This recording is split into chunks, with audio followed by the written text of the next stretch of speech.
નમસ્કાર. દિવસભરના તાજા સમાચારોમાં તમારું સ્વાગત છે. તમારી સાથે હું છું પિનલગીરી ગોસ્વામી. સમાચારો વિસ્તારથી જાણીએ એ પહેલા મહત્વના સમાચારો ઉપર એક નજર. શું હાલચાલ છે મિત્રો?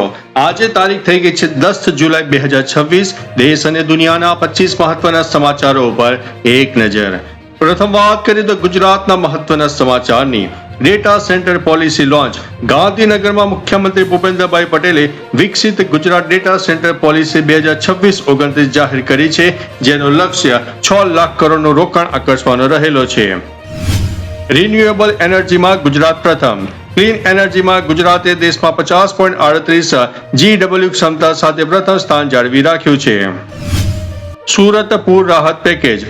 સુરતમાં પૂરની સ્થિતિ બાદ પ્રી મોન્સૂન કામગીરીની સમીક્ષા કરીને સરકારે 500 કરોડના રાહત પેકેજની જાહેરાત કરી છે.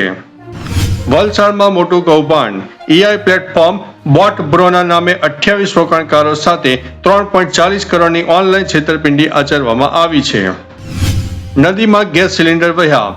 ભારે વરસાદને કારણે પાતાળગંગા નદીમાં અંદાજિત 3000 થી વધુ LPG સિલિન્ડર વહી જવાની ઘટના સામે આવી છે. છોટા ઉદેપુરમાં ST બસ ખોટકાઈ. વડોદરાથી મુસાફરો ભરીને આવેલી સરકારી બસ ડેપો પાસે બંધ પડતા મુસાફરોએ ધક્કો મારવો પડ્યો.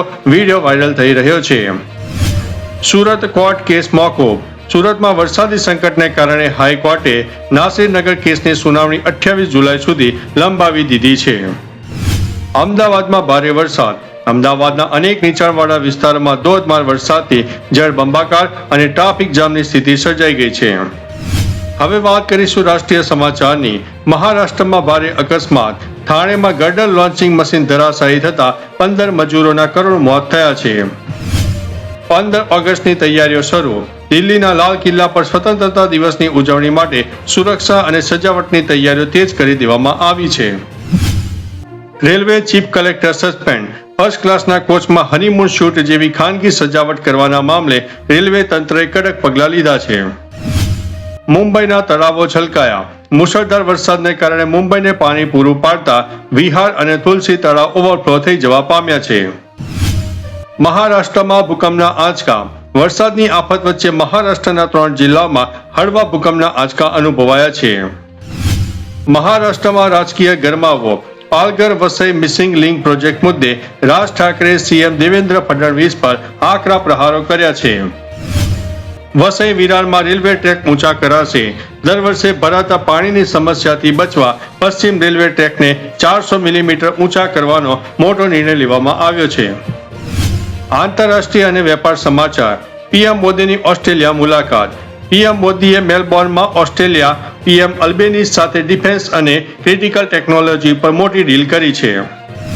હોર્મુઝની ખાડીમાં તણાવ વધ્યો. ઈરાન અને અમેરિકા વચ્ચે વધતા વિવાદને કારણે સ્ટેટ ઓફ હોર્મુઝમાં નૌકા સેના એલર્ટ ઉપર જોવા મળી છે. અમેરિકાનો ઈરાન પર મોટો હુમલો. ઈરાનના ચાબહાર પર સહિતના તટીય શહેરોમાં અમેરિકી સૈન્ય દ્વારા એર સ્ટ્રાઇક કરાતા ધમાકા સર્જાયા છે. ટેક્સાસમાં ફાયરિંગ. અમેરિકાના ટેક્સાસમાં આઈસ એજન્ટ ફાયરિંગમાં એક ઇલીગલ ઇમિગ્રન્ટનું મોત થતા વિવાદ વધ્યો છે. કેનેડા પોલીસનો ખુલાસો. આંતરરાષ્ટ્રીય ગુનાખોરી અને ગેંગસ્ટરો નેટવર્ક મામલે કેનેડા પોલીસે નવો સનસનીખેજ રિપોર્ટ જારી કર્યો છે. ટ્રમ્પની આર્થિક નીતિઓની ટીકા. નવા અહેવાલ મુજબ ટ્રમ્પની ટેરિફ નીતિઓની અમેરિકી જનતાને $373 બિલિયન નુકસાન થવાની ભીતિ દેખાઈ રહી છે. Indian passport ranking. Global passport ઇન્ડેક્સમાં ભારતીય પાસપોર્ટ 12મા ક્રમે જોવા મળ્યો છે. બાયનાન્સમાં નવા લીડર. ક્રિપ્ટોકરન્સી એક્સચેન્જ બાયનાન્સના યુઝર્સ 300 મિલિયન થતા ઈ હેને નવા CEO બનાવવામાં આવ્યા છે. ઇટાલીનો mega bridge project. Giorgia Meloni સરકાર 2300 વર્ષથી અટકેલા ઐતિહાસિક મેગા બ્રિજ પ્રોજેક્ટને આગામી 3 વર્ષમાં પૂર્ણ કરશે.